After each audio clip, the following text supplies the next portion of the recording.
going on? What's going on, Becca? What's going on? What's going on? We is here. Hello, everyone. Hello, everyone.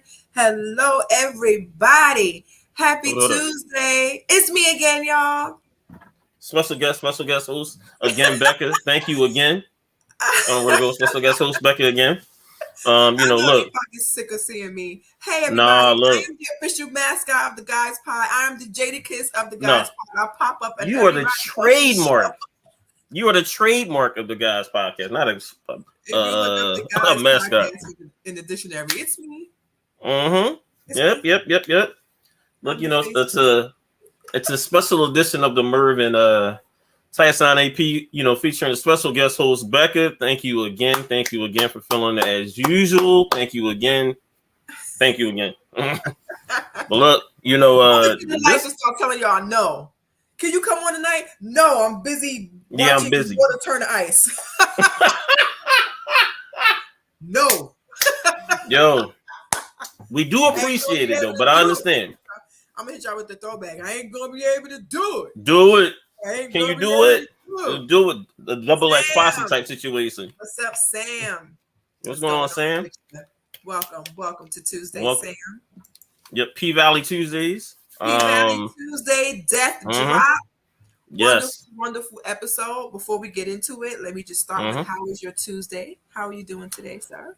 Tuesday is good. Work was cool. Weekend was good. It's August. Start of the month. What's going on, Stacks? And I can't even complain. How was your day? My day was pretty good. I am starting the preparations for my daughter's birthday starting tomorrow. We are doing theme park, water park party, self-care day. My daughter's turning 12, so all right. Okay. Yeah. That's what's up. That's all. Just nothing much going on. Sam says I haven't seen nothing but the show, but I love the recaps. I lurk in them. That's fine, Sam. We don't mind the lurking. We see you. We don't mind. We see. Yeah, we don't mind. We see you in the Sam. We don't mind. You can lurk with us anytime. Thank you so much. Yep. She's turning 12. Yeah, so. That's a beautiful thing. Beautiful birthday celebration start. So that's all I can do. And apparently, be on everybody else's pod because I ain't got no damn life. No, you got a life. Look, again, we thank you for filling in. Again, Becca. Look, I know it is much appreciated from my end, from Stackson, from Mervin, from Sean, Tina, Mark, Nick, all of us. Thank you again. And that's right, Stacks. Down in the valley. Where the girls get naked. Yes. So yo, you even hold up. And you even heard Roulette allude to that at the very end. Yes, I did. What's going on, Tina? You know where you at. Down in the valley. Valley. To be. So before we deep dive down into the valley of it all, from your predictions of last week, now having watched this week's episode, as a totality, before we break it down, what did you think? Did you expect to happen, or were you surprised? I was hold up.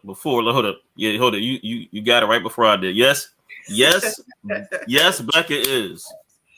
Yes, she is. Thank you. I appreciate that. Let me see. Not right now. Nuh-uh. I thought we'd have got more. I guess storyline. I guess with I mean, I think last week we had the actually, yes, we did, because we saw what the situation with Terica, and that got really, and that was surprising how that we'll get to that later, how that came about and how it ended. I thought we would get a little bit more. What's the word I'm looking for? We would have got a little more advanced in some of the other storylines, but we haven't got to that just at that point.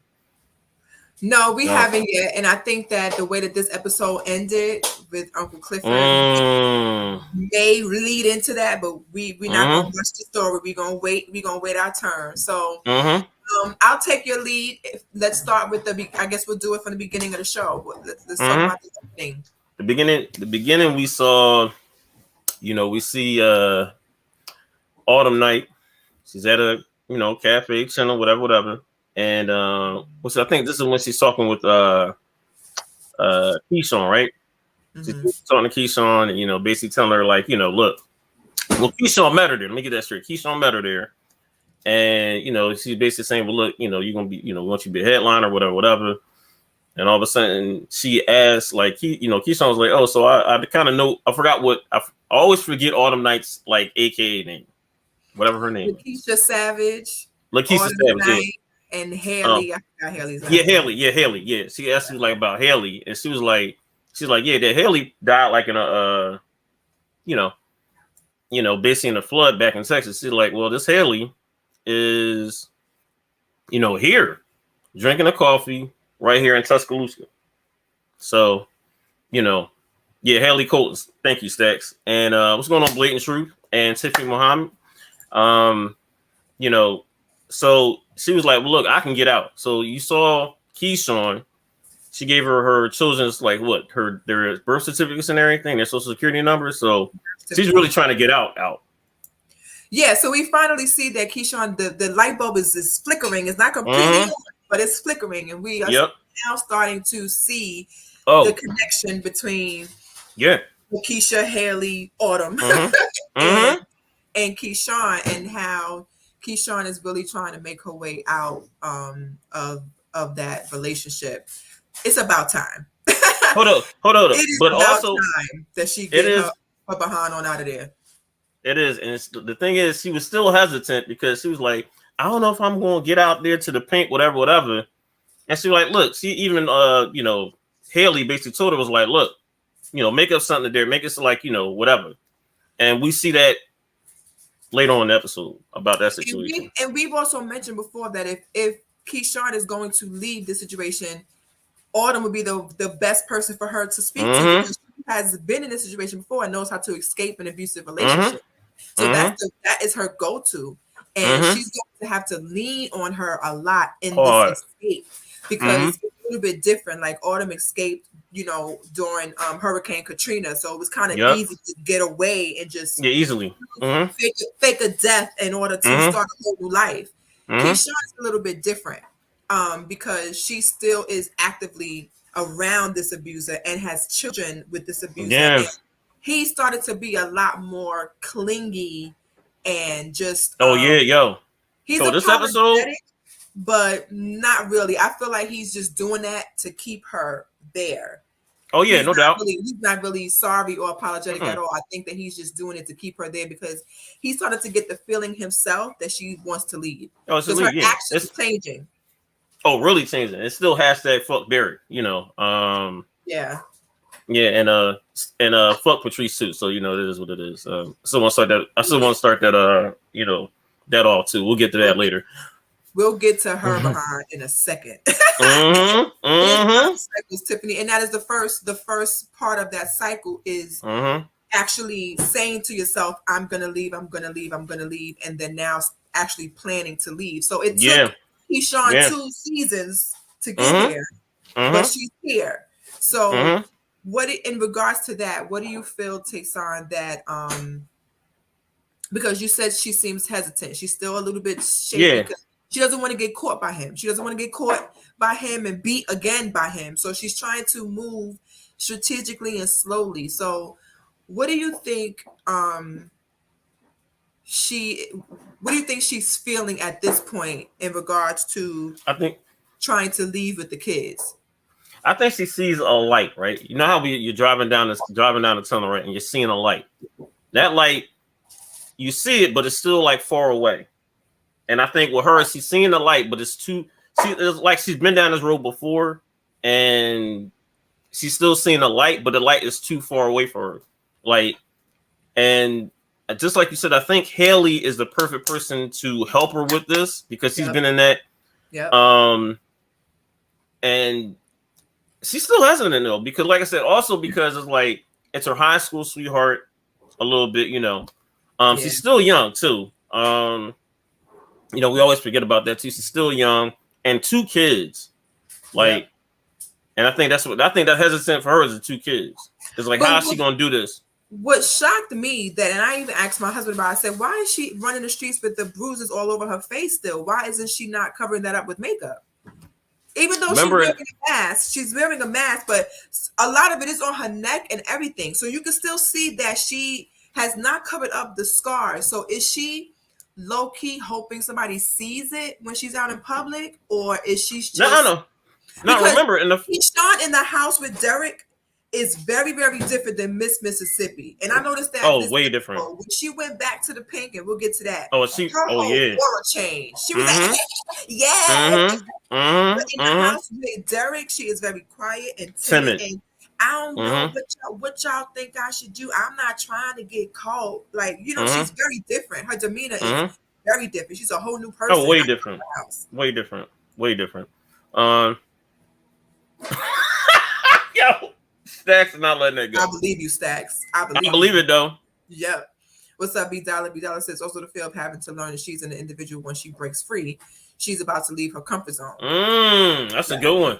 And that may be why she's so hesitant to just be out. Because if she wanted to leave right now, and she called Haley, and she said, "I'm ready to go now," she could pack up the car, and Haley would take her somewhere. Hold up. You know what? But you know what? Is this what you said about the two personalities, right? Miss Mississippi, independent, knows what she wants, like knows how to do it, right? Very different. And then you got Keyshawn, timid, don't know what to do with her, right? She's not embracing the Miss Mississippi like part of her life. She not, and I think that's the fear. She's not. She like Miss Mississippi is a character apart, right? Yeah. And that's like her escape. But she doesn't want to use her escape as being something real. And like I think that's her hesitancy still. I still think the minute she's gonna leave Derek, I still think it, and I'm hoping this plays out that she's gonna catch someone cheating on her. Who knows? And we did see his face when she walked back there. It's like he saw a ghost. Oh hell yeah! He saw a ghost. Okay? When he saw Miss Mississippi walk in the paint, he was like, "Big Bone who?" He was like, "Who?" And even Big Bone was like, "Who that bitch?" Like Big Bone was looking like, it's about to go down. It's about to be down in the valley for real." Real. And hold up, and remember Uncle Cliff was like, "Yo, I've never seen that bull smile like that. I've never seen Diamond smile like that when he was with Big Bone. Like, so that's a different like, oh, he like really chatty, like laughing, whatever. He like, wait, he always serious." Yep. And Tiffany mentioned that is, financially she could leave because she got the money. It's just the mental part. And that is the thing about when you're in an abusive relationship. Sometimes it's not just all, because you can have everything else together, but the mental part is what keeps you. Because she kind of feels like, I've known him for a while. Remember how they got together? He protected her in that moment. So she's like, how could I leave at this point? She's thinking about her kids. So it's a lot. She has no protection. Say it again? It's like, I think she does also too, is like he's always protected her like on other stuff with him. Outside of the abuse, like he's like, the first thing her first impression of him is her protector, right? Yeah. And she don't have that. She don't. Not from nobody else. She did. But she rather choose the abuser. She fumbled. Stockholm syndrome at its finest. She's definitely Oh yeah, I agree with that. He's all she knows, honestly. Yep. So after that that scene, what do we move into next? We get in. Hold up, like I said, beginning part of the scene. Then we get into the dirty political ads. And we find out that Andre, real dad, is alive. And well. And he's a felon. He's a felon. In jail. I'm like, oh. For murder. I was like, oh. Murder. So he was playing it off like, that, I guess it is too that, the old mayor was like, a father figure to him. But it was like, oh no, your dad was still alive, but you just didn't want to recognize it, which I understand. Because we don't know the situation, the upbringing or what have you, right? That's a good one. We'll get to that. Yeah, we'll get to that. And then hold up, right after that, then we get about Patrice. And I was like, yo, Patrice, Hold up, but were we all shot? I hold so y'all could. I took a little bit. I did a little bit. I did a little of that. She said I dibbled and dabbled a little bit. You know, I did a little hoe in here, a little hoe in there, hoe here, everywhere, hoe. But and you know what? And it was something he said was like, God. Yeah, exactly. And the thing is like his campaign manager, what's the guy's name? I always keep forgetting this guy's name. Corbin. Mm-hmm. Corbin was like, she's owning her past. He was like, yo, Andre, you're not owning it. Like, you could have told me against him because I hold so y'all. Listen, when she said that, I about died. Yo, so yo, Patrice, yo, Lisa, listen. If I was in Chuck, listen. All jokes aside, I'm liking Patrice. This is gonna sound bad, but follow me here. I liken Patrice to Trump. And the reason I connect them is because they say a lot of stuff that is very controversial and they're just being honest and it's unpopular opinion, but they are telling how they really feel, good, bad, or indifferent. Yep. So Patrice is that type of person that's going to say, I hold so y'all can fly. And she really does not see a problem with that. Like, she really doesn't see anything wrong with that. She go on TV, on the news station and say, yeah, I sucked a little out there, little and then now all of a sudden, I want y'all to vote for me because God is, can save anybody. Right? God can save anybody. He saved my whole ass. He can save y'all too. So it's crazy that she is doing that and so unlikable on the flip side. But you know what I'm surprised? Go ahead, And he's lying about his upbringing and about his story, and people want him to win. So that's almost kind of like what we deal with now. Hold up, you know what I'm surprised about though? That they still, even though it's a like we know, right? I'm surprised he didn't find they didn't basically, especially all the money he put in the political ad, right, about her granddaughter to bring that out, right? Because that's a little trump card that he can bring out. And I mean, there's always, when it comes to Patrice, there's so much that. Hold up. I'm glad. Hold up, and that's what I was gonna say about Patrice. She knows how to embrace the controversy, right? And use it for her advantage. There's very few people in the world that know how to do that, and she knows how to do it on a consistent basis. Yo, she don't care because she know I got people talking about me. Trump. That's what I said. That's a good analogy. Yep. Trump. She's like, because if they ain't talking about you ain't doing nothing. You don't gotta like me. There's people that do. I'm gonna tell you how I feel, whether it's the ugly truth or not, and people gonna rock with me for that. I already know I got a dirty, nasty, grimy ass past, but that's okay because I'm being honest, and y'all are gonna like it. Y'all are gonna deal with it, and it's gonna get me your vote. You would rather me be dirty and honest than this liar over here who wants y'all to think that he had a perfect upbringing and his daddy's a murderer. Yep. Yeah. Would y'all rather somebody honest who has a past, or somebody lying with a murderous father who's not even dead but alive in jail? Not even. Yo, and I was surprised, but I was like, that's why his campaign manager Corbin went off, was like, yo, you could have said something.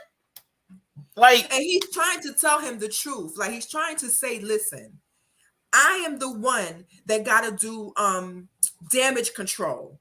So you gotta tell me the truth. I can fix it in the media. I can work that because if they are accepting Patrice hold behind, they'll accept you. You have a better story. You was the son of a murderer who realized that life is not the way that it seems and wants something different for the people of Lisa than what you got. I can work that into the story. That and he and he understands the situation. Yeah, he understands the situation. But like, look, I'm like the throwaway son. So I know how it is to be in that position. Like people know my upbringing, right? They know who I am. I'm the bastard son. So look, embrace who you are. Like, and that's crazy if you really think about it. It was like he told, like Corbin told him that, and so did Autumn Night told him that. It was like you gotta embrace who you are. You gotta be like, be who you are. Yeah. Just be honest, because if not, then what's going to happen is people are going to vote for you, realize you lied, and then you're going to lose Chuck Lisa. Mm-hmm. You're going to lose them, and then they're going to wish that they voted for the post-ho preacher woman who steals and robs and who stole from her child, who she know was also a hoe. So it makes people who she made into a hoe. Yikes. Let's not forget that. That. For real. Yikes. Hold up. So then, right. So then, really. So we then get into Derek. We get into Mercedes coming home. Right. B. Dallas said he's stressed out for 10. Where's your mask? Yo. You weren't supposed to be home till later. Where's your mask? Yo. I know I'm cheating, but where's your mask? Yo. I'm gonna tell the bed right now. Yo, I'm gonna tell the bed. Yo, I'm gonna tell the bed. Yo. I would have understood if something else happened after she said that. I would have completely. I don't condone violence, but I would have understood that. I'm like, wait, what? Yo, I don't condone violence. Violence here on the pod. No, we don't. We don't condone violence here at the Guys Pod Network, but we understand. Tell them. I understand. Yes. All the way, yeah. Reflection of his lack of confidence. Yeah. You know what? So yes. And to fly. That's right, Ricky. Yep. But Patrice hold so we could fly. And her confidence is at all time. Yo, and that's the difference between like he's lacking the confidence and Patrice is all confidence. Doesn't matter the situation, all confidence. She don't care. And that's gonna work for her. Unfortunately, that's gonna work for her. All his shenanigans he got going on with Autumn Night, Lakeisha Savage, Colton. Yep. The trifecta that she is. All that shenanigans that he got going on with her is not going to get him to win. To be honest with you, he's gonna have to be upfront. He's gonna have to no say, doubt. Yes, this is my story. But I've been in Chuck and I'm for the people. Although Patrice just wants your money, and we'll get to that in a second, she's not really for y'all. I am really for y'all. So I do have a dirty past, but I'm willing to, let y'all know exactly what's happening so that I can be voted for. Embrace the past so he can come out on top. Just like not only his past, but his ruthlessness. All politicians are like that though. Yeah, and I think the thing is he hasn't done it because he could have done something. Remember, he said, look, he told Haley, right? He said, remember, I allowed you to make that purchase, right? Remember, I could have done something, but I didn't. It was like I was looking for him to be like this, especially when we made the run. It's like he's not there yet. He's not there yet. He's not embracing who he truly is. Right. It's like, look, dog, you got to embrace it, especially in politics. You got to be dirty. Like, sorry, it's really hard not to be, and we almost want our politicians to have be a little bit rough around the edges. Oh, got to. That way they can handle the people, right? Mm-hmm. So got to. let's move on. Next thing on the docket after all else, I hold so you can fly. I'm gonna put that on a shirt. Yo, got to. That was some crazy stuff right there. So you can fly. Patrice. Trifling ass Corbin gonna buy that trick of mega church to make her drop out of the race. Yeah. He sure did. He sure did give her a brick. And was like, so we gonna need you to bow out gracefully. Here's your money. Hold up. On top of the 10,000, let's remember that. On top of the 10,000. I was like, ooh.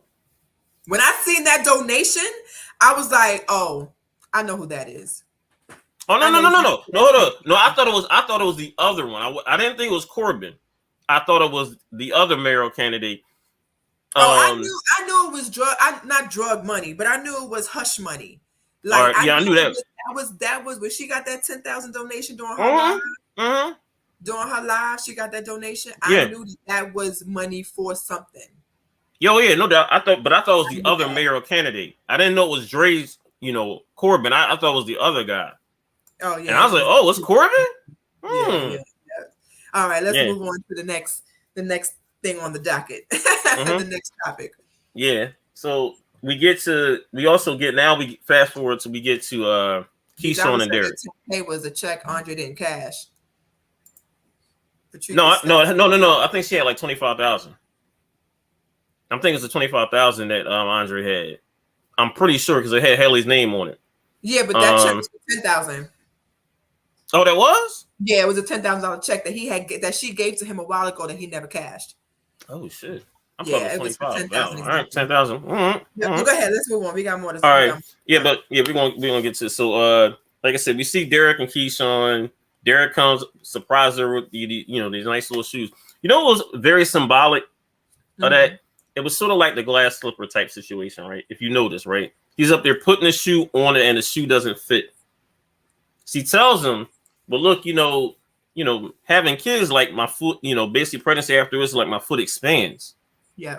And now it's like the stuff that he, just like you said before, and in the beginning, the stuff he's trying to do, she's not falling for anymore. She's like, all right, whatever. And this is the first time I saw him literally break down like that. I was like, yo, he really having a straight, like whatever. Crazy. Yeah, he went real crazy. He was like, look, I can't do nothing right. Hold it. And did you see how he just stared at him?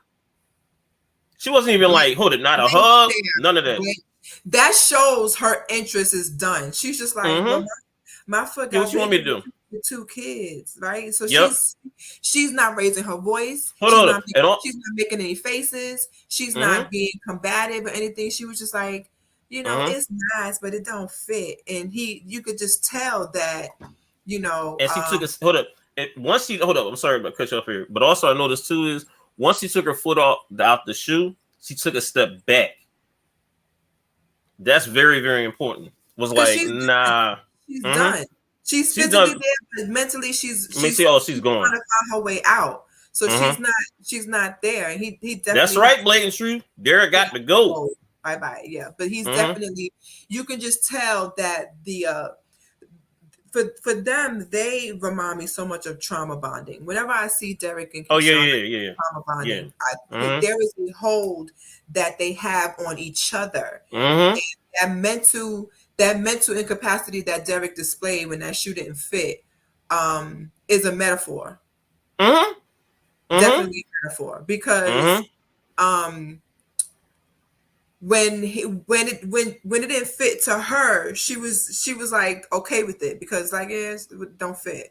But he was like, I can never do nothing right. Nothing right, hanging his head, everything. I was like, wow. Like, that was an outburst. And that was an outburst to try and get some reaction out of her. And she was just like, nigga move.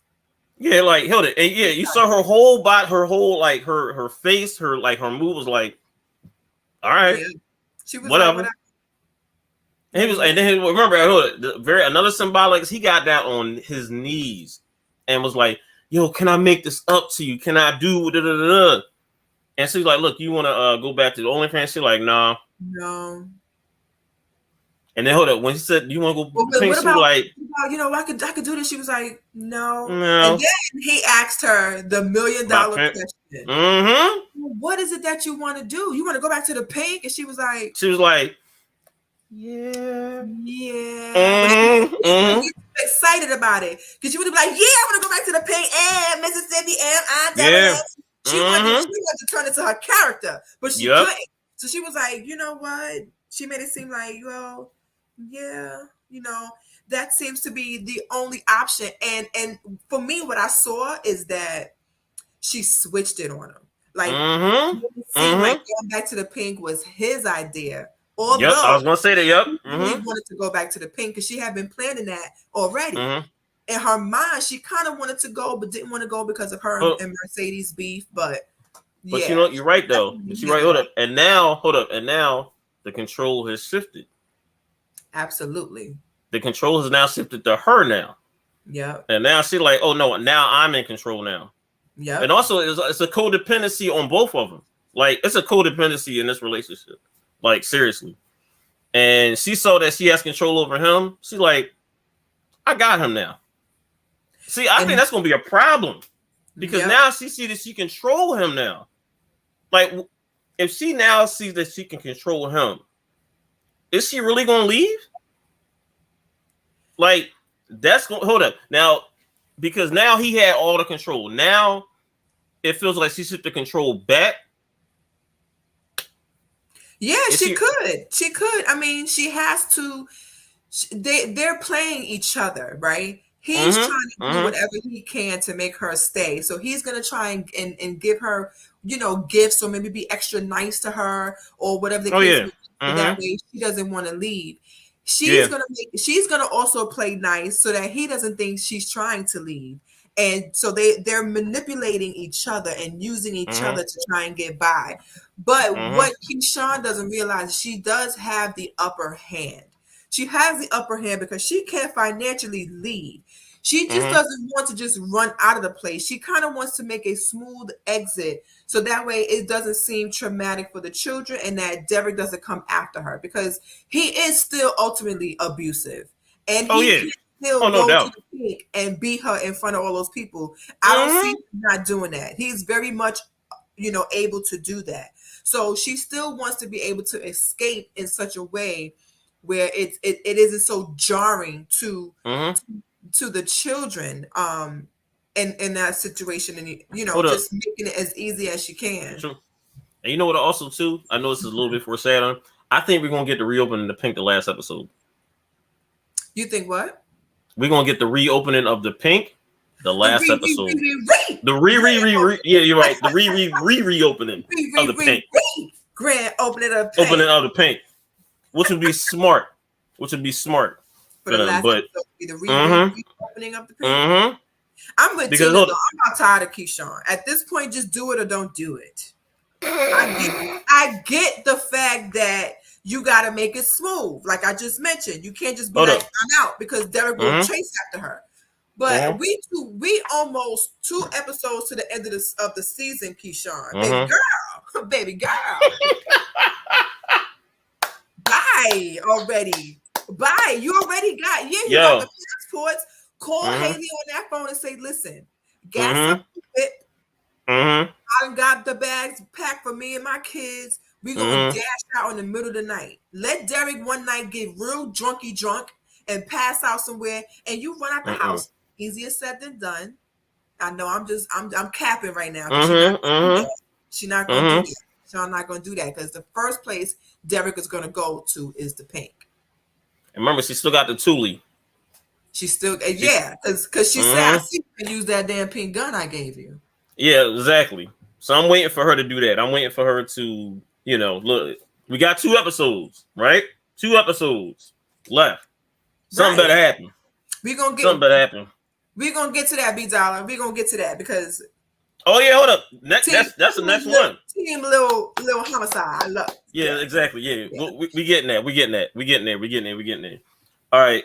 We're gonna just breeze past the next one. I feel you, Tiffany. I feel you on that one. She said she thinks it's about to bust out the closet. Maybe we'll see. Because one thing Clifford is not playing about. He's not playing about being a secret. Oh, no. I'm not gonna be your little secret. This is not. He said it this episode too. Secret. No, we're not doing that. We're gonna be out and open. And one thing you can't do with Uncle Clifford is put him in no closet. Okay? You ain't lying. Yo, that boy. Busting out he is not. You cannot put little baby in the corner, okay? Yep. Uncle Clifford said, "I ain't gonna be a little secret. I'm too flashy. I'm too much out here to be all of that. You're gonna have to tell the whole world." He put it out there this episode. I'm like, oh, all right, wow, okay. I love it though. He brought it to Lil Murder like, you gonna tell everybody about me. You know, he with the fingers. You gonna make sure I'm not a secret. And hold up, give him the haircut. About me. While giving the haircut too. All this. Tell the world about all this. I love it. I am a big fan of Uncle Clifford. I'm sorry. Yo. A little bit. My bad. Understand. Understand that. And this is like I said, this is a wild episode. But we're gonna get to the funeral parlor when Woody is up there talking with Murder. And when Woody basically admits to the murder, we're like, yeah, I did it. I killed Rome. Had to be done. Yeah. And Had I to got be some done. up here too. Yeah, this one he said, we're gonna get to this in a second. What he said, Oh we yeah, all yo. are and we all the devil too. Agree or disagree? What's your interpretation of this statement? When he said that to I'll put that Lil down as a Murda, statement too. Yep. I thought what's so crazy is this is the reason why we love y'all that watch the show, and we feel like we are one with y'all, because when he said that, I thought of Tina B, I thought of Blatant Truth, I thought of, because all season they were talking about red and white and angels and devils, and that's what so symbolism. I be thinking about y'all that watch the show and comment to us. Y'all, you come in my head when I'm watching the show. I thought of all of them when he said that. So if anybody is watching and want to give their comment on this, please do. But I'm going to start with you, Taison. What is your interpretation of his statement by saying we are all God and we are all the devil too? Because it is like, if you really think about it, we all have a little bit of good and a little bit of bad in all of us. We do. This is part of life. Nobody on this world is perfect. No one. And to balance out life, you got to have a little bit of both. You got to, especially where they come from. Especially where they come from, the mud, as they like to call it, right? And I remember, Uncle Lil Murda has said, he was like, Woody told him, he's like, look, he's like, one of us got to make it out the mud. Why not you? And he was like, look, man, like he knew, like Woody had to do what needed to be done. But does that make him a bad person? Not really. He didn't want nothing to happen to his buddy. He didn't want nothing to happen to Keyshawn, right? He took care of a situation when he said, look, Rome was up there raping girls, right? He told him that, look, this is a bad dude. So you want basically like, I'm the bad guy? I took care of a situation for you. Took care of a situation for Keyshawn. He not knows many words, but he was basically saying like, look, I took care of a bad dude. Part of life. Yeah. He's got a little bit of good and a little bit of bad. You got to balance. There's a balance in that. But also, what's crazy is something that I'm trying to think. I'm trying to get this thing out here. There's something that Mercedes' boyfriend said to her at the end that kind of ties into that in terms of you got to make a difference in terms of like some of the bad stuff we've done. You just have to make a difference in someone else's life. And if you really think about it, Woody did that. Yes. What did you think? My interpretation of that type of statement, I'll leave it within the show, right? Within the show, we've noticed that people have had to do both bad and good to survive, right?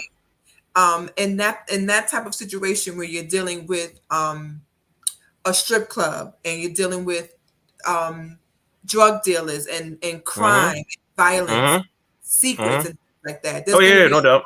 Time where you're going to have to do bad to survive.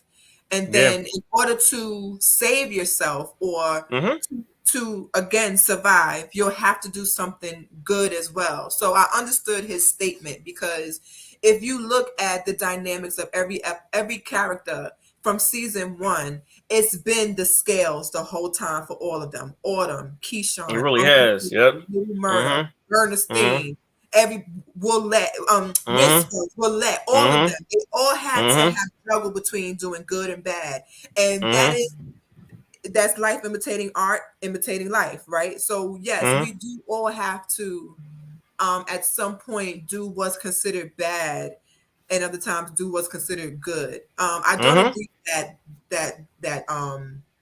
there was a statement made that angels got to do bad stuff too. Not necessarily that, but I do feel like there are times in life where the choice that you have to make may not be the best one in totality, but it might be the right one at that time. I was gonna say that. Yep, at that particular time. Yep. Murder learned that very lesson when he rolled up on dude in the alley. Absolutely. Yeah. Absolutely. And we're gonna get to that. That was a good one too. Yeah. Cody said he will handle it if any more tapes come. So does that mean he will continue to do the devil's work for fame? Possibly. Possibly, hiding, but that interpretation could mean if hiding little Murder's secret is bad or is it good? Because exactly. he perception versus perspective. Hold up, and hold up, and also let's not forget Water. He also looked out for Murder B. He also was looking out for Keyshawn as well, because he was looking out for T. Yeah, T too. Yeah, so he was looking out for everybody. Hold up, and hold up. And this is something. No, finish me just saying too, because it was what was it? Let me see. Not that. It was something last episode. I'm trying to think about it. About something about the devil's work. Yeah, yep. Mm-hmm. That's what I was referring to. Like, I don't necessarily believe the angels have to do the devil's work. I do feel like sometimes one steps in front of the other. So now it's time for me to do angel work. Now it's time for me to do devil work. Now it's time for me to, what I'm saying? I think in perspective of the Pink, right? Everybody's life perspective may be different. Some people may feel like I'm never going to do wrong. Yeah. Some people I heard someone say to me recently, you can't be wrong for long. Or you can't be wrong if you mean to do right. Right? You can't be wrong long if you mean to do right. So yeah, it could be a situation where Wody felt like, I got to take this dude out because he's about to mess up the thing for real. Yeah. And he was a horrible dude, so ain't nobody really going to miss him. That's true. But then you become a murderer. And you are a people that bury the ones that are murdered. So it's a little bit of a circle of life. It's like, yeah, you need to take the bad person out, but that means that you end up becoming a bad person yourself, like a murderer. And although death is business, death drop. That's the name of this title even meant so much to what was happening. Death drop. You think of a dance move that the strippers do when they slide down a pole and stop at the bottom. That's considered a death drop. But then you got so much death that's going around here. People are dropping like flies, right? Then it's death happening. Even Terica's abortion is considered a death. Yeah, that's true. Right? Yep. So there's death in so many situations. So I get what he was saying. And in regards to the Pink and these characters, it fits. It do. Man, this is just like I said again. This was this is one of them episodes right here. You can analyze a whole lot with this. Every character of this show, which is why I love it so much. And and then we're talking about, like I said, the conversation between now we have we get to the Pink, and we're seeing all the regular all the girls in the Pink getting ready for the reopen of the Pink. There you go, grand opening. Or the Pink, the Pink, and we see Mercedes is up there, basically Uncle Clifford's telling her like, she's gonna be the featured dancer. So Haley puts her on the spot, like, all right, let's see what you can do. Literally put her on the spot. Was like, yeah, put that music on. And that man, this. They dragging this out too long. Didn't Great Value Drake suck up all that evilness out your shoulder? Why are you still over there struggling on a pole? You wasn't doing that struggling with the man and his wife. I didn't see you struggle on that pole, Mercedes, at that time. But now you right. You right. Now your arm hurting, your shoulder hurting. You can't even do a split or nothing. But when you was around that man and his wife, you was fine. I'm just saying. Hold up. Public and private. Listen, maybe that's the thing. It's behind closed doors. She can do what she wants, but in public, all right. Okay. My shoulder hurt over here and over there. But hold up. But hurt at the Pink. It's gonna hurt in that man's living room with his wife. Hold up. But also you got to remember the alleged act that led to her hurting her shoulder happened at that establishment. So she's getting flashbacks. Ingrid putting the two and the two together said it's not the arm, it's when she's in the room with Whisper, she's not right. Ooh. Whisper sure wasn't in that Leah room. Oh, yes, she was. Wife. And you know what she kept? You know what she always kept? Something.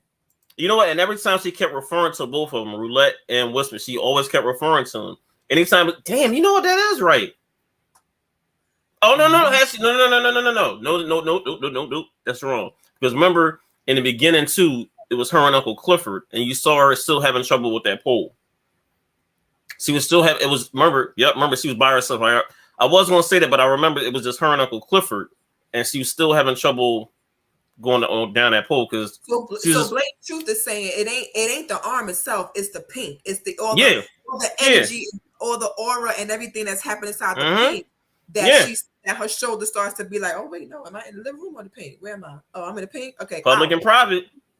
Where am I in the living room? Am I in the living room with the woman and her husband? Oh, my shoulder feels. Hold on.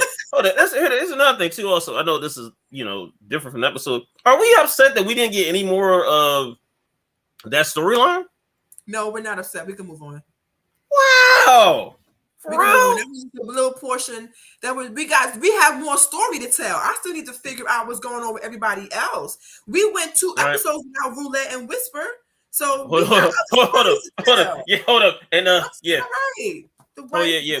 We got a lot with both of them in this episode. We got a lot. Yeah, all right. But also you see that post got the weight on it. So it could be the poll itself. Oh, yeah. That's true. That's true. Yeah, that's true. And that happens because that's true. This may be a little bit too deep for people, but spaces, not only people, but places and things also do carry energy. True. Your body can remember certain trauma in certain spaces. So like let's say you cool at the house and you chilling, everything is good, but then when you get around that uncle, it's a little bit that energy. Yep. Or like maybe you go to a place that your mother used to always take you. So when you go to this particular store, the memories and everything's of that store, you kind of feel it's like, you know what I'm saying? Certain things like that. So it could be something like that, and that is a real thing that that's true. Yeah. That's true. And you're right, Rika. We still don't. Blanket said when she go to work, she get her energy change. Yo, I like that, but I clock in. Okay, when I clock in, it's like, oh, damn, I don't feel good. For real, you ain't lying. But this is a wild episode. Like with that, and then like I said, when I go to the town that my dad was raised in, Georgetown, South Carolina, where my cousin and Merv is from. All right. When I get in that area, I just feel my father. I just feel everything in that city reminds me of my dad. Every single thing. So I can understand that. Maybe that pink is a safe haven for a lot of them, but it's also a holder of a lot of bad memories. A reminder. They still holding on to Murder Night. They still holding on to that. They're still holding on to all of that trauma and everything that happened during Murder Night. Even Uncle Clifford. Let's remember, she shot and killed somebody. Yeah, so she's gonna feel that every time she's in that space. That's what I'm saying, Rika. She was fine up and down that pole in the lair room. But just like you said, though, I think it's because when she went back to the pink, that energy and just like that reminder, right? It's like, all right, and remember, let's all remember too something we just talked about in terms of Patrice, right? Remember, Mercedes was not supposed to be coming back to the pink. Remember that last night, Murder Night was supposed to be her last night. Yep. Which is why the conversation with her and Mississippi that was so important, because Mississippi, when she walked in, was like, this is the last place I expected to be. And Mercedes was like, girl, me too. You know what I like? Hold on. You know what I like too? They both looked at the mirror. They both was looking at the mirror like at themselves. At like each other's reflection. Like, we both in that same situation. We both in the same situation for different reasons. And that was wild. Right, which makes them so much more alike than different. Yeah, and it's wild because it's like you would think they would get along a little bit more, but yeah, I agree. They're both were humble, because even though it's like she got upset about Mercedes got upset about Keyshawn coming back, it's like the minute she saw her, like she snapped, but then she stopped. Was like, there's got to be a reason why you coming back, and vice versa. So right, and then Mercedes can understand that mutual. because there's a reason she's back. Mm-hmm. There's so a it's reason like, she's all right. back too. So Yep. you know, there's no place like home. Yep. Agree. It's almost like going back to that abuser. Yep. It may not be a fully comfortable space, but it's the only space you know. No. Mm-hmm. So That's there true. is a saying, stick with the devil you know. And what that means is it may not be the perfect environment, but it's an environment that you're used to having to navigate around, that you rather do that than be uncomfortable in a new environment. And I think that's that happens a lot with strippers in the strip club that they work in. A lot of the time they feel more comfortable there than they familiarity, do. Yep. Just like it what is you just familiar said. to them. Mm-hmm. It is a space where they're like, man, a lot of crap be happening here, but I know how to. I can be me. I know how to maneuver. Yep. Yeah, I know how to maneuver around this. I can just go here. I can go there. I can go behind a bar. I can have a couple drinks. You know what? Because you know what? If you really think about something, they can control because they know exactly how to maneuver. That control factor is a there for them. And you know, that was. And then hold up. Then after their little conversation, then we had Uncle Clifford goes back to the car. He is crying. So then we see a person. He looks at the rear view. He was like, his mom. And she's talking about. I felt him in that moment. Because he's dealing with not knowing what's going on with Ernestine. Like, and he's at the house with, Lil Murder and, trying to deal with all of that, plus deal with the Pink. The Pink is not just a strip club to him. It is where this is life. Memories are. It's his history. So the Pink means a lot to him. So everything that's happening in regards to the Pink, when now his Ernestine is in the hospital, his mom is dead, and we're gonna get to this because somebody I wonder if they think the same thing. Go ahead. Mentioned it. This part right here, on that tombstone, it did not have a date on it, and I'm gonna mention that in a second. Oh yeah. If you notice, the tombstone did have her name, just no date. And that is sidebar. You can do that. My mother did that. My mom, my dad bought 3 plots. When my grandmother died, they bought her plot and 2 more with it, right next to it. They didn't know who those plots were for. But when a family member died and they needed to be buried somewhere, they had somewhere to bury. So they bought 3 plots next to each other. But anyway, so with that, you think about everything that he's dealing with, and Uncle Clifford is everybody's shoulder, right? He's what everybody goes to. But who does he go to? Have to lean on. Yeah. He really only had Ernestine. That was when everybody else at the Pink was getting on his nerves. He went home to Ernestine, drank and smoked with her, cracked some jokes, everything was good. But now he doesn't have that anymore. So you keep being you the strong person. You have nobody else that you can just don't. Yeah. So that was the moment to release, and his comfort was his mom, and he was finally able to verbally say, I miss my mom. I miss her. I miss her. And he, he's gone many years without her, but he misses her. And not really knowing, like I was going to say, not knowing what's going on with Ernestine, but also with Murder. He's trying to say, if we're going to do this, I can't be a secret. No. Like what you can do, were you covered? Were you protected? Was I protected? Yeah. That back and forth was something. But hold on, did you also notice on the tombstone we also got the last name of Uncle Clifford now? Sales. Sales, and I was like, wow, we never got that last name. We always got the first name. We never got the last name. And I'm like, all right. It wasn't, necessary. And one thing that I mentioned, the way the writing of this. Yeah. the writing is, and I think that last name is going to come into play somewhere down the line.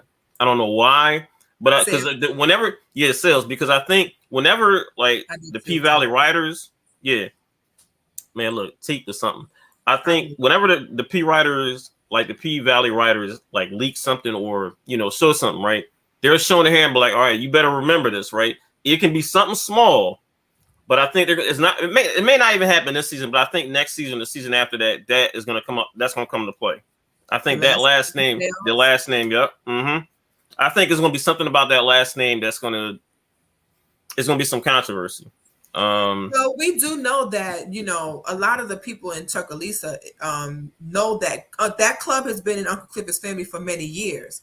So I'm sure that there's a lot of people in Chucalissa that that's related to Uncle Clifford at some point. Yeah, that's what I'm saying. I think it's going to be.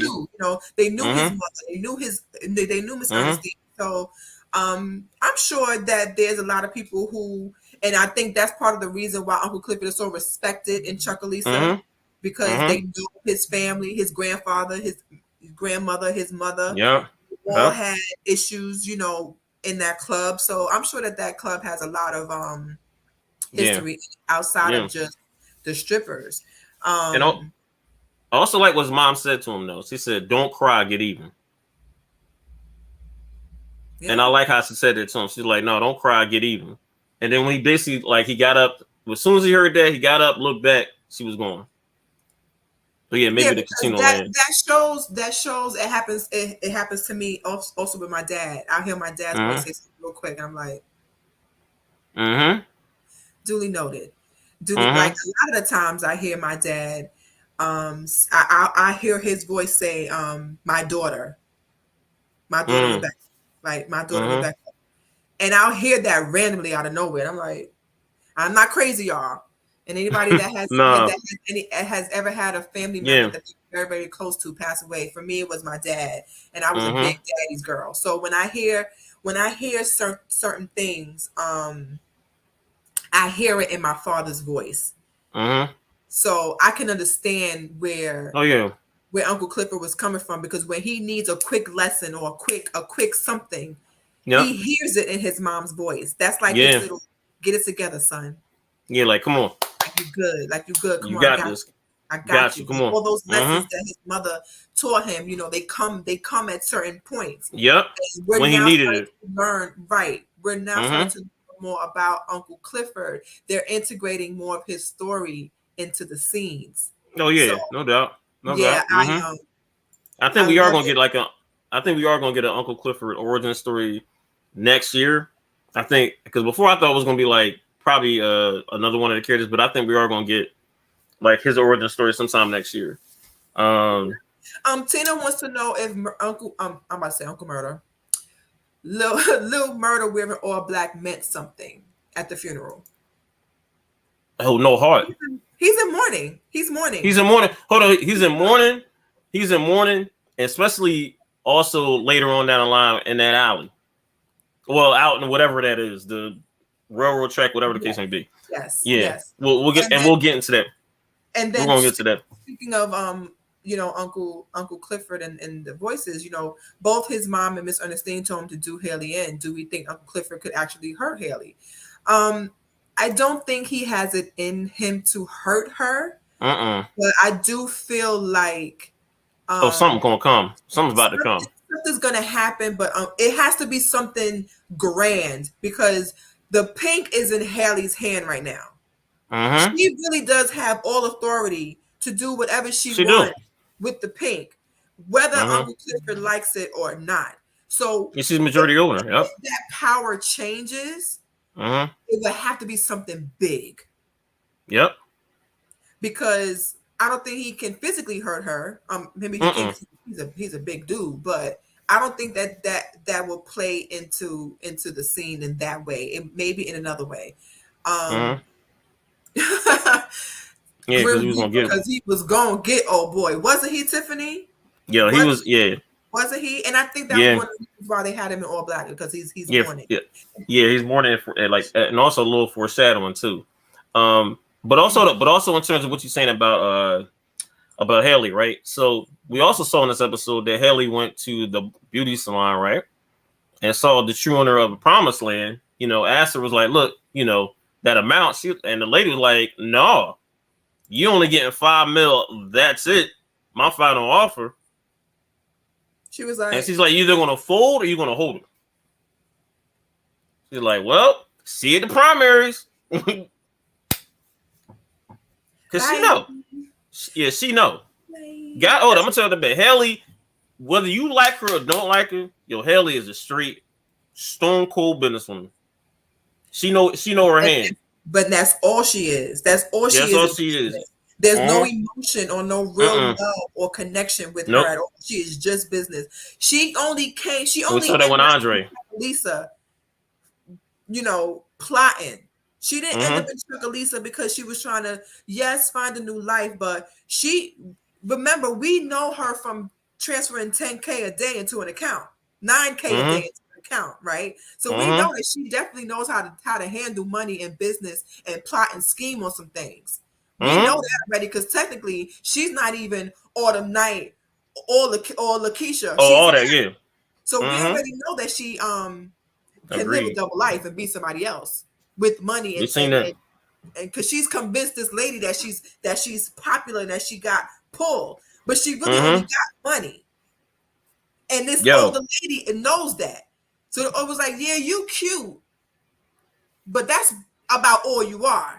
Because I'm gonna give you this $5 million, and that's all you're gonna take. So you can go ahead and take your little pretty self to the bank to get the $5 million, or you can take your pretty behind back home because that's all you getting from me. That's all you got.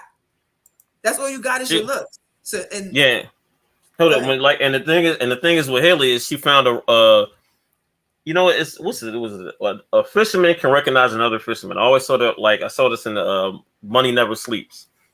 And see, like the lady saw how Haley was about to hustle her. She's like, no, I done been down that road. You're getting whatever I'm giving you right now. Just because we're woman to woman, all that, Yeah. We're getting $5 million. If you don't take it, oh well. Yeah. And she's not holding the $10 million. She is strong on that $10 million. She's not letting go of that $10 million at all. All. So, yes. We do see that she is Lakeisha Savage in regards to those business deals. But that may work. They may work for her or may work against her. We'll find out later on. Yeah, and that's wild how we're seeing this. Yeah. As of now, it's looking like $5 million or nah. And she was like, or nah. I want 10 million. And it's wild because this is the first time that she has no control over in terms of trying to entice somebody's offer or enticing or because she can't use her vagina with that old lady. She can't use sex with that old lady. Nope. That older lady is like, you're cute, but that's it. Yeah, you ain't doing nothing else there for me. I'm real business. You're just pretty. I'm real business. You taking this 5K or you're gonna have to leave. She like, deuces, all right, I'm out of here. So, after that transaction happens, now we get to Mercedes, Mercedes getting a phone call while at the paint. She goes, back to her crib, and she sees Terica and she sees, Shell. And we find out Shell knows that Terica got the abortion. Said to ask man to get the IDs from her to get the tank and somehow now can easily go out and get passwords. Oh, she always had to connect.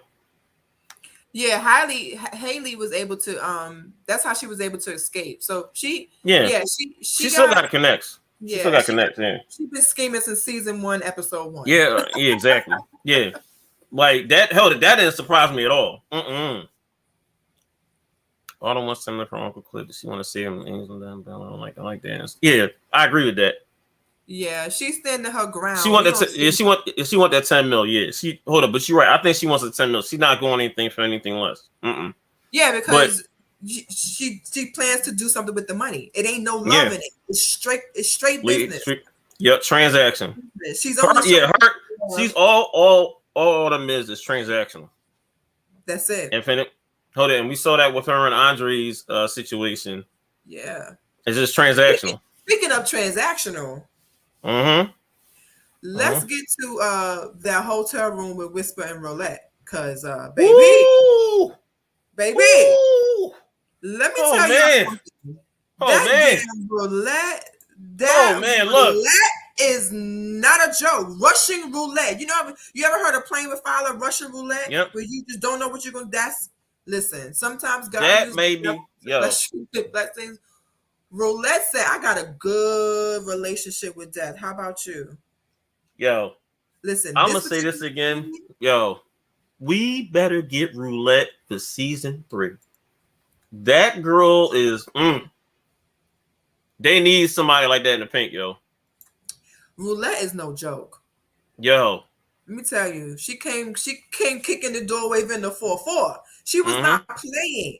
And I'm shocked that she's actually trying to pimp out Whisper like that. I'm not. That was a little. Yeah, because that's what she's doing. I wasn't say confusing, but that will come back and mean something eventually. I'm sure. Later on, yeah. But yeah, because Roulette don't seem the type to be wanting to whore somebody out like that. But she definitely was about that. So she was trying to get Whisper some extra money because I don't think trying to put her on. Yep. Yeah. I don't think Whisper makes a lot of money at the pink like that.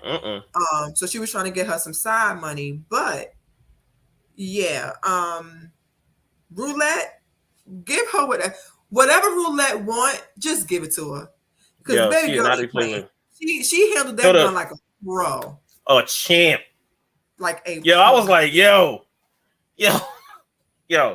But hold on, I'm gonna also give credit to the actress playing her, Gail Bean. Yeah, I'm gonna give like I said, credit to Gail Bean, the actress playing her. Remember, this is the same actress that plays Wanda on Snowfall. She went from that particular. But she's amazing. Yeah, and Snowfall, she's amazing. You go from the type of character she was in Snowfall, so our Snowfall fans out there, to the character she's playing now. Whoo! This is a complete 360. Like. And she, I was right now at this episode. Oh hell yeah, she get right now, thoroughly impressed. Hold up, I'm gonna tell her the bet, she made me sit back in my chair like, hold up, that ain't playing no game. She made that man get bucket naked. Get on your knees.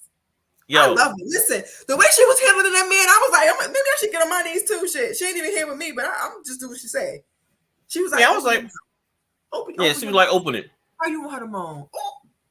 Yo. I was like, damn it, Roulette, if you don't tell that man what to do when he do it. Yes. Absolutely. I'm with all of that. Hold up. This is how you knew she was thrown off. Now, at first I thought she was playing with the roulette on a gun. She shot it there first. Hold up. That's before we get to that part. When she put the gun in her head, was like, Then she got it to him. Turned on slightly by that. Like, okay, Roulette. Yo. And she ain't even my type. Yo, you hold up. I'm gonna tell the bet. Yo, shorty nice. I'm fucking with Roulette. Roulette better stay. She's my type of chick. You like? Hop on with me. Hop on one leg. Yes. Whatever you like. Yo, whatever you want. Listen. Roulette, hold up. I like Roulette's side. I like her. I like her a lot. I ain't gonna hold you. Bonkers. Okay, she's bonkers. Yo. I've been with a couple chicks like that. Like that's been, so I'm used to that. Still alive? How'd you make it out? It's life. That's some I'm ready to tell my story. Yeah, that's some stories for another time. I just sip out the red cup. I'm ready to Once upon a time, I met a Roulette. Yeah. A couple. Perfect name for her. No. Perfect Hold up. Look. I've met a couple Roulettes. So let me keep that straight. But but I've had a couple of them. But hold up. But I am gonna say this though. I think what she did is gonna come back. That last night is gonna come back when they reopen the pink though. Yep, there you go. Yeah, there we go. Yeah, I'm sorry. You got that. And re-reel of the pink. And wait, do that again. Taison. Real opening. Oh, the paint. Oh, the paint. Oh, the paint. Ain't the paint. It's the paint. That's how the Southern draw. That's how the Southern boys do it. So, real rap, I can't wait for the pink to open up. Can't wait. But again, Roulette. Oh yeah, I said that. Like I wrote down in my notes. I think that's gonna come back because old boy, the guy that she robbed is gonna come back. He coming back with his crew. Because also it's a lot of other situations that's gonna be happening at the Pink when it reopens. But we'll get to that later. We haven't seen him in a while, Rika. Yeah, there's so many characters that it's hard to give them all some shine in every episode. But he will be back. Oh yeah, no doubt. He'll be back when the Pink opens. No doubt. I think he is. I think she's gonna get herself in some mess. Yeah, I think that it's going to go down. So let's discuss something that we've been talking about for quite a few episodes. That little murder be acting. Do you hear me? Yo, I said this last episode. I am so and as a thespian myself, having studied this, watching his story, like I had to go back and watch some interviews because I'm fascinated. Like when I see an actor or actress that I absolutely love, now I got to go research Roulette because I'm digging her. Gail Bean. When I went back and watched some interviews with Yo, Tina, don't be tripping. Why are you tripping, Tina? I'm gonna make a say again. Before we end this episode, it's gonna. Oh, that's how we gonna end it. It's gonna happen again. We gonna watch. Oh, we gonna do it. The Pink. One thing about it is that he never thought to be an actor. His dream was to be a musician.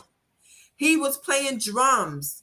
He was a musician. He wanted to be in music. And somebody said to him many years ago, hey, have you ever thought about acting? Why don't you audition for such and such? This happened in New York. He auditioned, ended up on Broadway, and here we are now. He's at the Pink. He never intended to. So to watch this, to watch him play this you're right, Rika. This character so you getting it, Tina. Yeah. Yeah, Jay Alfonso, yeah. I hope I dig him. He is this is a springboard. So talented.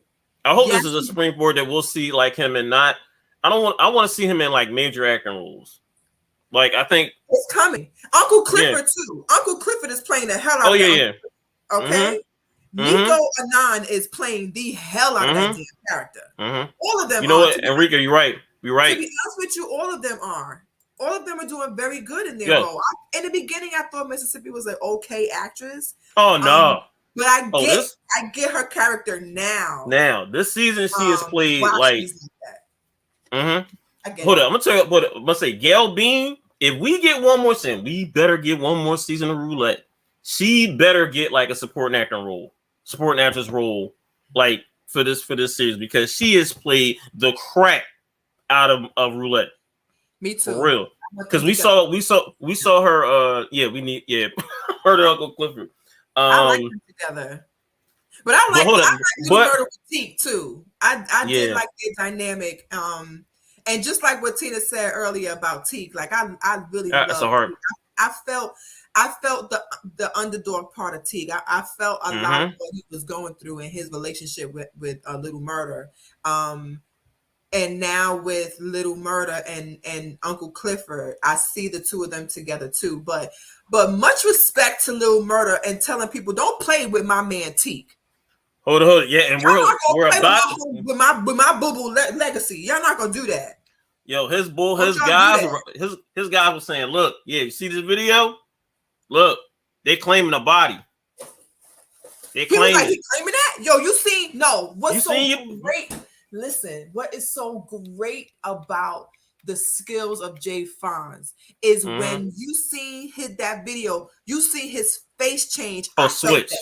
I felt that he went from crying, being sad and somber to being off. Like it was a switch. Claiming that? A switch.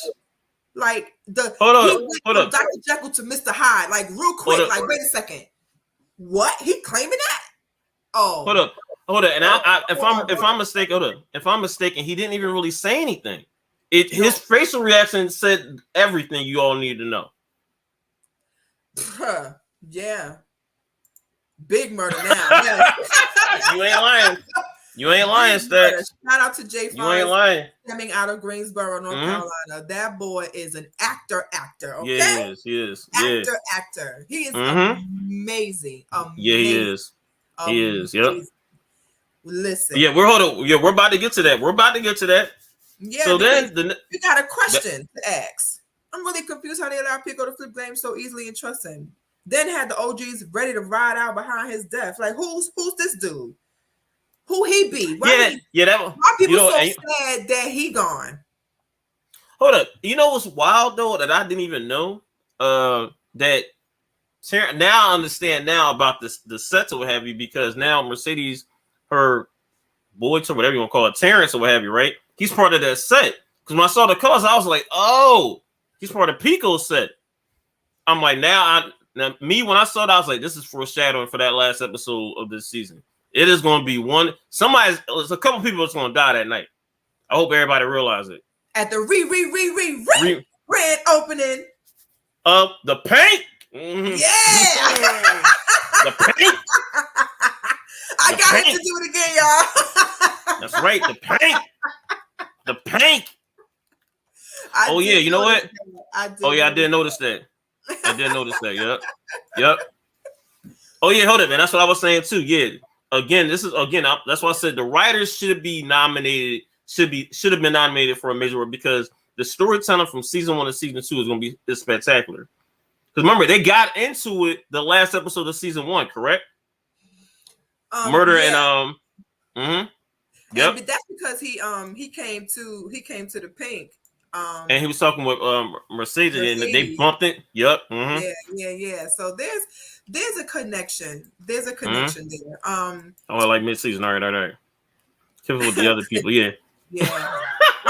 One thing though that another important thing that we had mentioned before about a prediction was how Shell was going to act when she found out about Terica's abortion. Woo!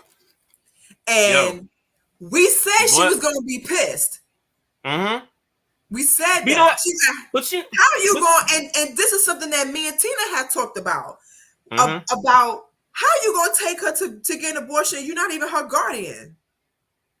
She did. She brought that up. Mm-hmm. Said that. So it's so crazy how you have these two women fighting over Terica, over the authority over Terica. Like they both want it, right? One has it by birth, one has it legally. Terica sitting there watching the two of them argue over her vagina, over her. Yo. And then she says, "Ma," and they both answer. Both look. Yep. What? And hold it. And it's crazy how she got up. And was like, all right. She's like, look, go home. And she took Shell home, which I was shocked. I was shocked that she took her home. And that brings me to this. I really hate to see. Let me take this comment out the way so we can see it. Hold on, Rick. I'm going to come right back to you. I really hate to see kids feel obligated to raise and take care of their addict parents. Shell need rehab, not a 14-year-old nurse. Hold up. Peep this though, right? If you really think about it, right? She know Terica knows Shell is bad, right? But think about this, right? Hold up, before this season, what have you, right? Look what Tiffany's saying, the same thing you saying. Yep. Do you think Tarika manipulated? Maybe she did. But also, I'm also going back to Mercedes and Patrice. She know her mom ain't sick, but she's still trying to make sure her mom cool, whatever the case may be, or what have you, right? Because she feels like she owes her mom. She feels like she owes her. And I think that's the same thing. It's like a cycle. Because if you really think about it, Terica is basically doing the same thing that her mom is doing with Patrice, but it's a different person altogether. Like, we might be seeing the same thing if you really think about it. We didn't see like the full story with Mercedes and her mom. But maybe this is the cycle being with Terica and Shell. This might be the same situation. I don't think it's manipulation. I don't think it's manipulation. I don't think it is manipulation in a sneaky, deceiving way, But I do think that Terica knows how to play the situation to her advantage. Oh, I agree with that. She But definitely went to Mercedes about the pregnancy because she knew she couldn't go to Shell because Shell would have just yelled at her and did whatever. I do believe now after watching and being so aggravated with Terica ass that she knew to go to Mercedes in regards to that. I kind of felt like she kind of wanted to have an abortion and wanted Mercedes to talk her into it. Although she was still double-minded about it, maybe she knew to go to Mercedes, right? But when it came down to it, Mercedes did not raise her. Shell did. Whether it was bad or good can be interpreted in another pod, but she was raised by Shell. So there is a connection that she has with Shell. Oh, yeah. Although she knows that Shell is going through a lot and she has to be a 14-year-old caregiver, she doesn't want to just leave Shell out there. So she said, let me take her home. I understand what you're saying, Ma, number one or number two, however you want to say it. Whatever you want to do it, however you want to, do it. Let me take her home. I know how to drive. I can take her home. Let me take her. She is drunk. Let me just take her home safely. And I think at that point, Mercedes was like, all right, go ahead. Like, fine. You know what I'm saying? Because, yeah, she's like, all right, go ahead. You know what I'm saying? So yeah, she, like Rika said, she knows the power struggle. She's using it to her advantage. Absolutely. After that, now we're towards the end of the episode, right? What happens next, Taison? All right, hold on. Let's get back to the. I'm gonna get back to the Uncle Murder and Pico situation, right? So we get to, we see Pete coming out, whatever, and he coming out the store, giving a little high fives, little fist bump, whatever. Now Pico is going across this railroad track, which is still wild, but I'm not from Mississippi, so I don't know. He comes out there, he's saying, all right, his son calls him. He said, all right, look, son, what you doing up? I'll be home soon, whatever. Hangs up. Murder comes out. Now he knows as soon as he saw Murder, his eyes lit up. It was like, uh-oh. Saw the Thule. That's it. He saw the Thule. And he was like, yo, man, look, my boys up there, been on me about that. And Murder said, and this is a true line. He says, you claiming a body, but you ain't claiming the weight that come with it. And I felt that. Hello, somebody. Felt that. Hello, and somebody. Then, Hello, somebody. Yep. Hello, lost his life over. Yeah, exactly. Lil Murder said, not today, not on my watch. Not today. He hit him with the Yana Bizet. Not on my watch. My watch, and he comes up. He comes up there. I feel him though. I feel him. I felt him on that. He pleading for his life with Murder. He's like, look, man, I'm about to have a baby. Like my son. I'll tell your son, you said you love him. Bang. Yeah, hold it. Not only shot him one time, multiple. Lit up that body like it was nothing. Yes, hold up. And he basically walked away clean smooth. Going back to the car, waiting like, all right, I'm out. So then we see all that. Yep. So then we get to Patrice. He's up there in the church. Yeah. Preaching. Yeah. And we see her getting the donation. A donation out the blue, which is what we talked about earlier. Come up there, and she finds out it's from Corbin. Corbin is basically telling us, like, look, drop out the race, whatever. She like, no, she's quoting a Bible scripture. He was like, yeah, okay, all right. Here's a stack on top of the 10 grand. A brick, just like you called it before, Becca, a brick. Yeah, a whole lot of money. And she's thinking it over. So then we get to the chop shop. We see the chop shop run by, what's the guy name? Oh, Duffy. Me too. Yep. Popped him. Yep. Pretty much. His whole energy changed. So then we get to the chop shop. We see. Hold up. I totally forgot she took the boy car. I was like, oh, she took the guy's car. She comes in there, drives to the chop to the. Yeah. I didn't even know that. I totally forgot about that. So then we see her driving to the chop shop. She's up there busting up with Duffy. Blah blah blah. And He's trying to, look, he's definitely really like he's into her, she's into him, whatever. They come up there and he was like, and he notices like, look at the car and say like, yo, ain't this? He was like, look, he ain't worried about that. He ain't gonna come back looking for this car.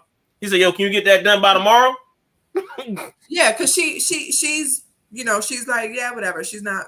I think that she's just not really paying attention. It may come up later, it may not. But let's jump to the the way finale? this episode, the way this episode ends. Woo! Right? Listen. Go ahead. I cannot wait for Sunday.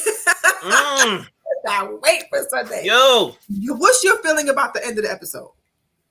First of all, you see a person go in the booth, all black. Who that? Hold up, I'm thinking Hove, like in Dirt Off Your Shoulder, that type of situation. We get in the booth. Hold up, but this time, right? You see the engineer, you see Little Murder, blood still on his hands. And in the Let's remember that. He come up there, but like, hold up, face is like gone. It was like, yeah, let's do this, and I'm like, whoo! I'm excited. I can't wait to hear what we about to hear out of that booth. You know what that did? That put the battery in his back. Oh, it did. The battery in his back. He about to drop a hot 16 like Dylan. Hold on. Are we about to get a? Are we about to get a hit 'em up slash Dylan? Exactly. Are we about to get a hit 'em up slash takeover? Are we about to get something like that from Little Murder? Because man, yo, it's giving me ether vibes, right? It's giving hold up, and that too, yo. Woo! But the head, hold up. It's giving me all of that. But remember, he's still for coming off of that and having the blood on your hand in the booth, yo. That means he went from the murder scene to the studio. Booth. He felt that. Right into the booth. I love. Listen, I don't know what. At this point, Little Murder can spit the ABCs. It's gonna be A B C D E F G. I'm waiting for that. I'm waiting for that. I'm waiting for that. Fire. You hear me? It's going. I think this might be one of the best. I think we're going to see episode 9. Yes, I think it might be one of. Yeah, he is. Yo, I can't wait to see how they're going to start off next. I can't wait to see how they're going to start off the next episode. I can't wait. I don't want to see. I don't want to see Uncle Murder. I don't want to see Uncle Clifford. I don't want to see the Pink. I don't want to see none of that. You better give us what Murder is talking about. That whole episode. I want to see I want to see Murder come in that booth and burn it. Burn it. E F G H I J Kelly Elemental P. Listen. He's about to drop the hottest mixtape of Chuckalisa ever. And I know you do. I know you do stacks. That music, that P Valley music is bonkers. Okay, I just want to. I need hold up, and I need it now. Hold up. That P Valley soundtrack, get it? It is. It's a good soundtrack, but also we're realizing too the next title of this show for episode 9 is called Snow. So we're probably gonna get, we're definitely probably gonna get Meg, Tina Snow, because that's her right moniker. Okay, I guess. But we'll get that later on. I don't care about that. We're not gonna get her face or her body, just her butt. Oh yeah, hold on, Stack. She'll be bent over the whole time like this. That's it. I ain't gonna put my booty on YouTube. No, don't do that. I'm gonna get naked. My whole husband can't do that. But all we're gonna see is her butt crack. Yeah, I need to. He better be on some real gangster shit to start off this episode. I don't want to. Like I said, I don't want to see no other character. Murder better start off next week's episode with that verse. I don't want to hear about like him listen to it. That's your prediction for next week. No doubt. I want to see Murder. Spit hot fire like Dylan. Mm-hmm. That's what the next episode. I want to see him in the booth. Yep, exactly. I want to see him in the booth, all black, blood on the hand, everything, killing his verse. I want to see that. I want to see that. I want to see him like walking in slow motion with some none of that. dramatic music behind him walking down the street. That's what I want to see. I want to see. I want the I want the episode to start off with him in a booth like this. Oh yeah, I want all that. I want that. Yeah, I want that. I want that whole situation. I want everything from Murder. I think that's exactly how they start off next episode. That's my prediction, my spoiler, whatever you want to call it. That better jumpstart next episode. Like that needs to be jumpstart next episode, yo. Yes. Because absolutely, that to me is one of the most biggest anticipations that I've had for P Valley in a minute. Is what Murder is going to say.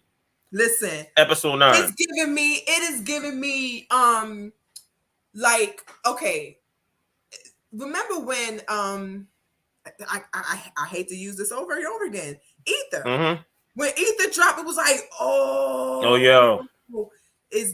he definitely about to drop. We're about to see some we're about to see something. And maybe I can't wait.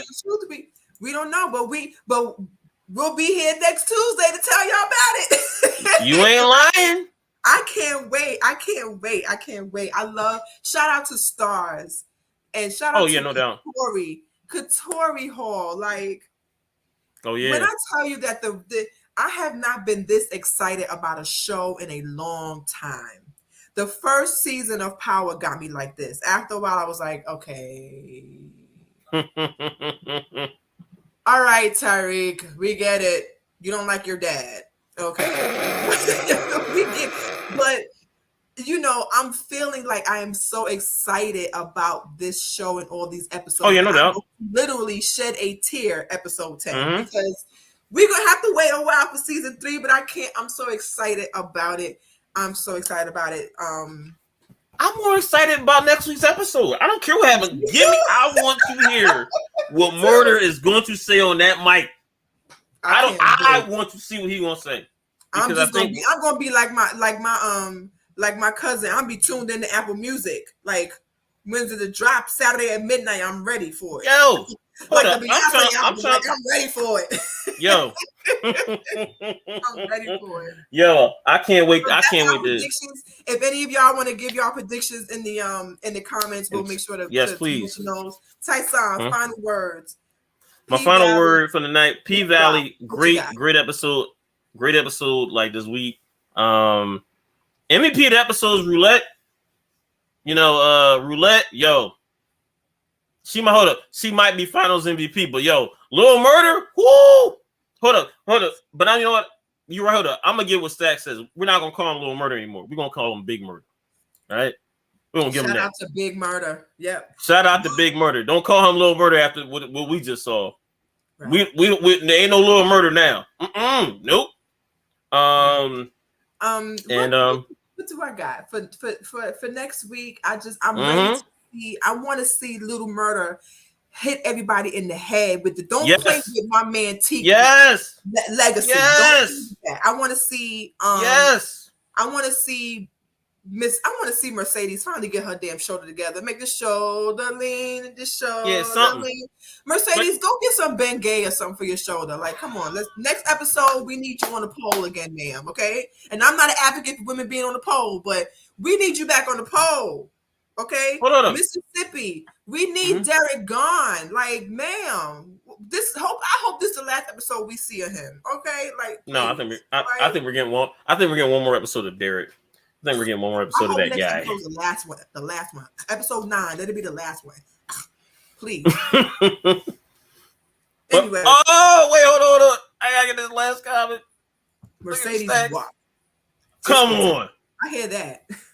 And on that note, we will retire today's episode. Thank you so much for everybody that tuned in. We love seeing y'all every Tuesday. Shout out to Merv. I'm not sure what happened to him. He might be down to the valley where the girls get naked. He missed tonight's show. But we got you, Merv. Everybody in the comments, thank you so much. We will catch y'all next Tuesday. Make sure y'all tune in tomorrow. I'm sure I'll be on that show too. Yes. Crazy behind Merv. We love y'all, and we're gonna do it one more time before we leave. Of Make course. sure y'all tune in next week for the grand opening of the paint. Peace, y'all. See y'all later.